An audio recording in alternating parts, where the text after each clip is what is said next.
utaona mapenzi yale ya dhati. Mapenzi yanakuwa kwa muda, sio zawadi wala maneno. Kwa hiyo mkipeana quality time utagundua kwamba huyu mwenzangu tuko sawa au hatuko sawa. Lakini pia kujitunza binafsi. Hivi ninavyoongelea hii afya, sitaki kwamba wewe umtafakari mwenzako peke yake, lakini pia wewe mwenyewe jipe muda wa kujitafakari mwenyewe. Mwili wangu paka muda huu umenipa alamu gani? Niizingatie. Sehemu zako za siri, akili yako iwe stress free. Nikiongelea, unajua sio tu wanawake wanatoa harufu. Kuna wanaume pia wanatoa harufu. Kwa hiyo kama utajiassess, ukajigundua sehemu gani yenye changamoto, ukaiclear vizuri, this is going to be the best Valentine. Kuna wanaume hawafui boxer. Hapo changamoto. Na ndio maana kuna nuka uvundo. Kuna wanaume hawaogi. Wanaoga passport hiyo. Passport size. Sasa kwa Dar es Salaam hapa na hali ya hewa hivi vipi hapa? Ndio maana nasema sasa tu. Washikaji zangu mimi siwaseme jamani. Tuna ndio uhalisia. Yes. Ni kweli mwanaume kuzingatia afya yake geto tu. Ndio maana unakuta watu msongo wa mawazo uishi. Mtu geto lake tu kuamka akalieka likawa nadhifu. Anaona ni umama. Asa. Kwa hiyo tujizingatie usafi wenyewe pande zote mbili, lakini pia kusaidiana kihisia. Usimdharau mwenzako. Msikilize, mfariji. Hapa ndo utagundua nini mwenzako anapitia.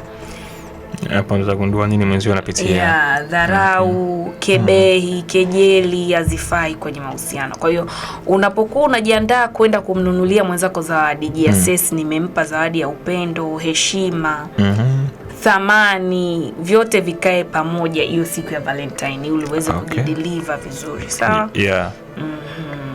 Lakini pia malengo. Mwe na malengo ya pamoja. Swali, je, kuna mtu akasema hivi, Dr. Koja, una mume, una mchumba, yani nikikuoa, yani ukiwa wangu, na kuna watu wanasemaga, yani kuna watu wanakufikiria, wanasema yani Dr. Koja ukiwa wangu, yani tukikaa pamoja, yani kuna mtu akikuzumu ukiwa kwenye kipindi hivi, anasema yani mwanamke. Vipi mahusiano yako? Au tuyaache kwanza yapite? Mahusiano. Fata nisemayo, usifate nitendayo. Elimu yangu ni muhimu kuliko kujua hali yangu ikoje, sawa? Lakini mimi Valentine unajiandaje? Nina mahusiano. Unajiandaje? Valentine nimejiandaa vizuri, lakini pia namna nitakavyoipeleka ni namna ambavyo nitaletewa, lakini mimi nimejiandaa vizuri. Haya ninawaambia wote mimi nimeyazingatia. Jose, kuna kitu unapitia, utashare na sisi hapa. Eti namna nitakavyoideliver, kuiwasilisha ni sawa sana mimi nitakavyoipokea. Itanishawishi, nitakavyoipokea ndivyo nitakavyoitoa. Kwa hiyo asipoileta vizuri kwako na wewe huirudisha vizuri kwako. Jose, umenikumbusha mwaka jana, ndio siku ya Valentine, baada ya masaa 4 au 7, ilikuwa saa tarehe 15 asubuhi. Ndio alinitafuta mdada akasema, nina mchumba wangu ambaye tumeishi sana na tunapendana sana. Ndio. Na nimemwamini sana. Lakini siku ya Valentine alimposti mwanamke mwingine tofauti na mimi na akamsifia kabisa, na mimi wala hajaona shobo na mimi. Wala hajamblock, ameona kabisa. Ameona kabisa. Akasema nimempenda, nimempa moyo kila kitu. Nilimuelewa pakubwa kabisa. Mtu ambaye nilikuwa nipo radhi kufanya kitu chochote kwa ajili yake, lakini amemposti mwanamke mwingine tofauti na mimi na akamsifia kabisa kwamba ndio mtu mpenzi wa moyo wake.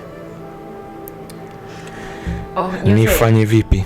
Alilia yule mdada, alinitafuta, alinitumia message alafu akanipigia simu, nikamwonea huruma, nikasema hivi kweli kuna wanaume ambao tupo hivi? nikasema nisije nikalaumu sana. Ndivyo mlivyo. Nikaitupa kwa wanazengo kwa TikTok. Ndivyo mlivyo.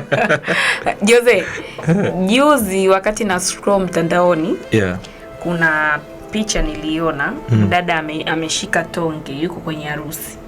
Kwa sababu unajua kuna ile na kadi rafiki yangu nisindikize kwenye shughuli, na kadi nisindikize. Yule dada amesindikiza rafiki yake kwenye shughuli, amekaa anakula. Wakati wa kula bwana harusi ndo anaingia. Akajikuta bwana harusi ndio yule mpenzi aliyomwaga kwamba naomba niende kwenye shughuli. I see. Sio, unaielewa hiyo? Kwa hiyo mpenzi wake amemwaga anaenda kwenye shughuli. Ina maana kwenye shughuli ya mtu. Si unajua kuna ile unaambiwa don't be a wife to a boyfriend. Usijifanye mke kwa mchumba. Sasa yeye ameandaa simu yake kama bwana babe, mimi rafiki yangu ameniomba niende kwenye harusi na kuaga. Utarudi saa ngapi? Itakapoisha tu shughuli itaisha, lakini niko safe, nimeenda kwenye harusi. Mungu si Athmani, amefika anakula, bwana harusi ndo anaingia. Bwana harusi jamani anaingia, kuangalia hivi ndio yule mchumba wake na ndio ambaye ametoka kumwaga kwamba bwana mimi naomba ruhusa ya kwenda kwenye harusi. I see. Watu wanaumia sana. Sana.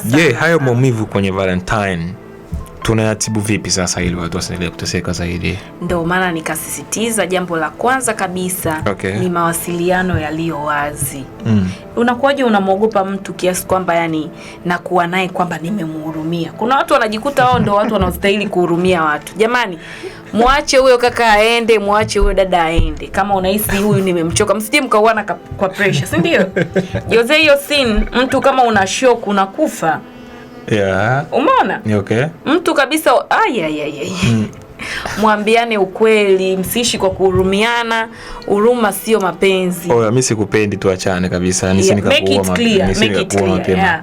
Achague mwenyewe kungangana. Wanaume wana huruma sana, yani hawezi wakawasumbua, yani hawezi wakawaachana wanawake hivyo. Hawezi wakaachana hivyo. Ni vigumu mno. Mimi na prefer dada mkubali tu kuchana. Unajua ni bora kumchana mtu kuliko kumpa hiyo surprise, unajua kweli hiyo inauma zaidi. Turudi sasa huku kwenye love. Maswali ya kujiuliza mkaka.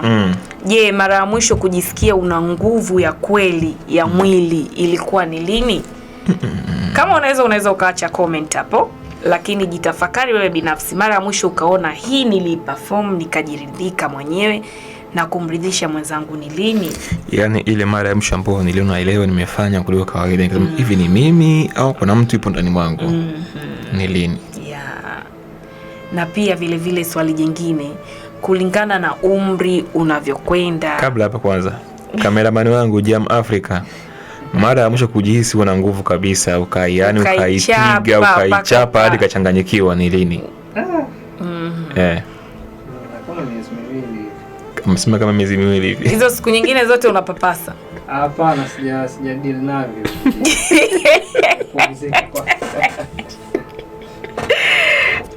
Okay. Haya, tuendelee. Haya. Quiet.